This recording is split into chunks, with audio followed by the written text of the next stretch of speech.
श्री गणेशाय नमः। ओम नमः शिवाय।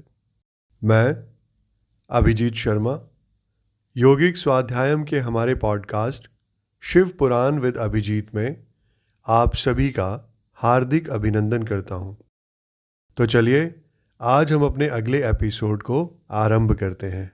आज हम शिव पुराण की दूसरी संहिता रुद्र संहिता के तीसरे खंड पार्वती खंड के 55वें अध्याय से आगे बढ़ेंगे।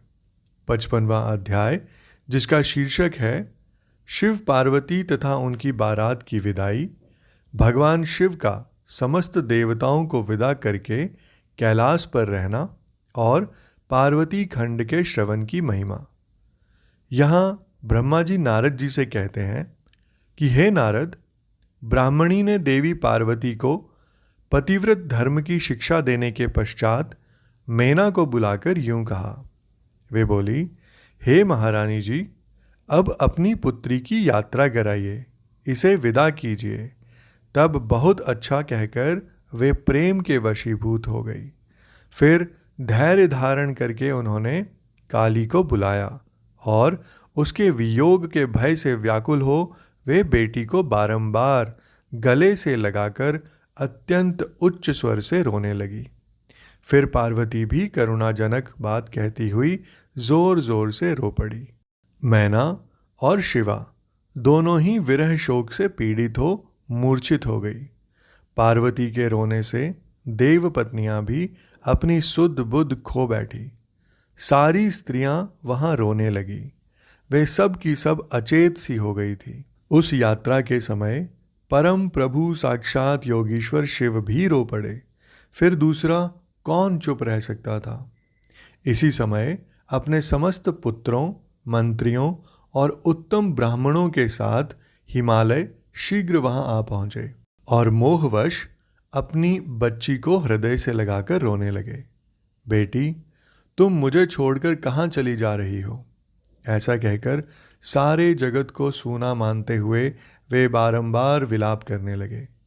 तब ज्ञानियों में श्रेष्ठ पुरोहितों ने अन्य ब्राह्मणों के सहयोग से कृपा पूर्वक आध्यात्म विद्या का उपदेश देते हुए सबको सुखद रीति से समझाया। पार्वती ने भक्ति भाव से माता पिता तथा गुरु को प्रणाम किया। वे महामाया होकर भी लोकाचारवश बार बार रो उठती थी। पार्वती के रोने से ही सब स्त्रियां रोने लगती थी। माता मैना तो बहुत रोई, भौजाइयां भी बहुत रोई। यही दशा भाइयों की थी। शिवा की माँ, भाभियां तथा अन्य युवतियां बार बार रोदन करने लगीं। भाई और पिता भी प्रेम और सौहार्दवश रोए बिना ना रह सके। उस समय ब्राह्मणों ने मिलकर सबको आदरपूर्वक समझाया और यह सूचित किया कि यात्रा के लिए यही सबसे उत्तम तथा सुखद लग्न है। तब हिमालय और मैना ने विवेक पूर्वक धैर्य धारण करके शिवा के बैठने के लिए पालकी मंगवाई। ब्राह्मणों की पत्नियों ने शिवा को उस पर चढ़ाया और सबने मिलकर आशीर्वाद दिया। पिता, माता और ब्राह्मणों ने भी अपनी शुभकामना प्रकट की। मैना और हिमालय ने पार्वती को ऐसे ऐसे सामान दिए जो महारानी के योग्य थे। नाना प्रकार के द्रव्यों की शुभ राशि भेंट की जो दूसरों के लिए परम दुर्लभ थी। शिवा ने समस्त गुरुजनों को, माता पिता को, पुरोहित और ब्राह्मणों को तथा भौजाइयों और दूसरी स्त्रियों को प्रणाम करके यात्रा की। पुत्रों सहित बुद्धिमान हिमाचल भी स्नेह के वशीभूत हो पीछे पीछे गए और उस स्थान पर पहुंचे जहां देवताओं सहित भगवान शिव प्रसन्नता पूर्वक प्रतीक्षा कर रहे थे। वहां सब लोग बड़े प्रेम और आनंद से परस्पर मिले। उन सब ने भगवान को प्रणाम किया और उनकी प्रशंसा करते हुए वे पुरी को लौट आए। तदनंतर कैलाश पहुंचकर भगवान शिव ने पार्वती से यूं कहा, हे देवेश्वरी, तुम सदा से ही मेरी प्राण प्रिया हो। तुम्हें लीलापूर्वक इस बात की याद दिला रहा हूँ। तुम्हें पूर्व जन्म की बातों का स्मरण है, अतः मेरे और अपने नित्य संबंध का यदि तुम्हें स्मरण हो तो बताओ। अपने प्राणनाथ महेश्वर की यह बात सुनकर शंकर की नित्य प्रिया पार्वती मुस्कुराती हुई यूं बोली, हे प्राणेश्वर, मुझे सब बातों का स्मरण है, किंतु इस समय आप चुप रहिए और इस अवसर के अनुरूप जो कार्य हो उसी को शीघ्रता से पूर्ण कीजिए। इसके उपरांत ब्रह्मा जी नारद जी से कहते हैं कि हे नारद, प्रिया पार्वती के सैकड़ों सुधा धाराओं के समान मधुर वचन को सुनकर लोकाचार परायण भगवान विश्वनाथ बड़े प्रसन्न हुए।